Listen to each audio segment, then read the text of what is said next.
Hi guys and welcome to this PLC tutorial. In this tutorial we will be learning the concept of interlocking motors, which is used for safe and reliable operation. So in this tutorial we will be working with two motors, motor 1 and motor 2, and we will set up a logic where both cannot run at the same time.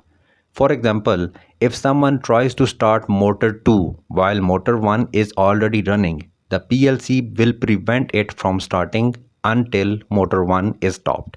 So let's begin. So first I am going to set up the input and output addresses, and for that we make PLC tags. So I'm double clicking here on show all tags. Since we have two motors, we will be using two different start and stop buttons, and I am typing here start_1 and stop_1. These will be used to control motor 1, and then we will be using start_2 and stop_2. These will be used to control motor 2.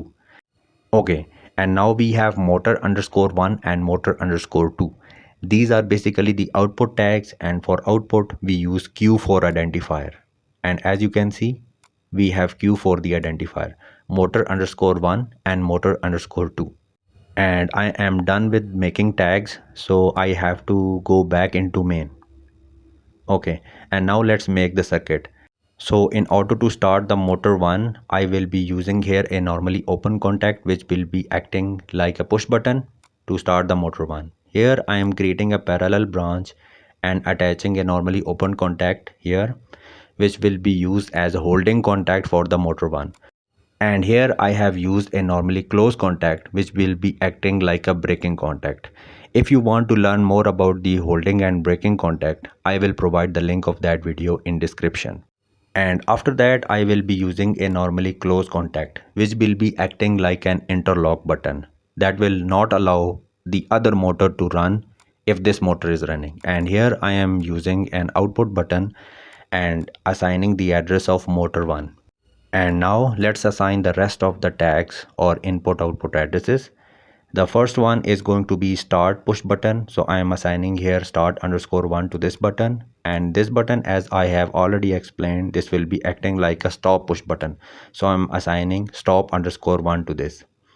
And this push button is acting and holding contact for this motor. So it will have the same address as that of the motor 1.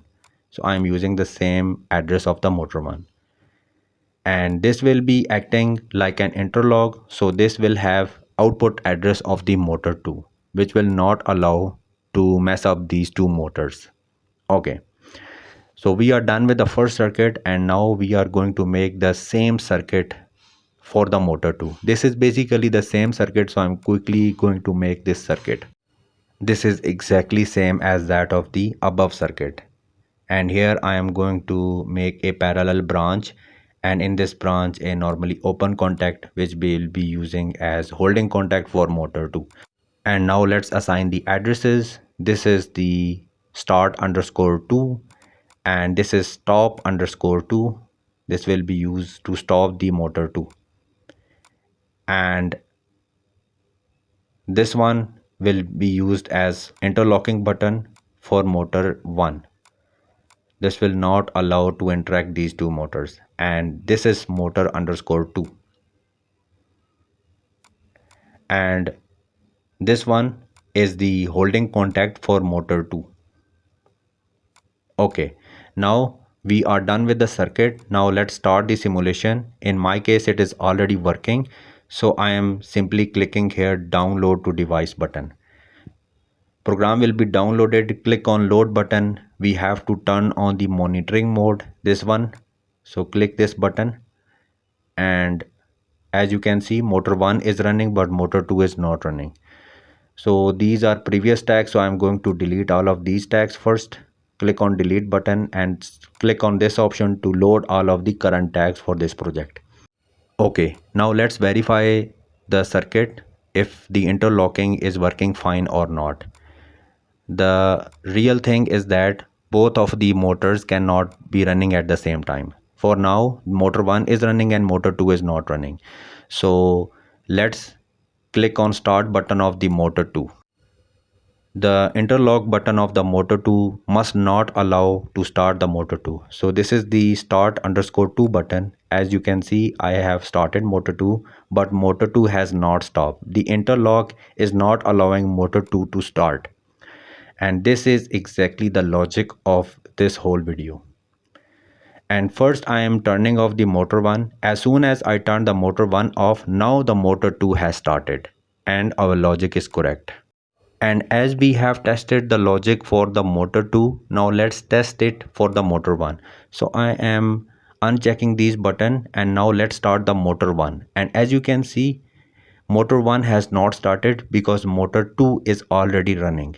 So when we turn off the motor 2, then motor 1 should get start. So as you can see, this is stop underscore 2. When I check this, motor 1 has started and motor 2 has stopped. So this is basically the logic of interlocking motors, which ensures safety and reliability of the motors. So if you find this video helpful, then please hit the like button and subscribe to my channel. Thanks for watching.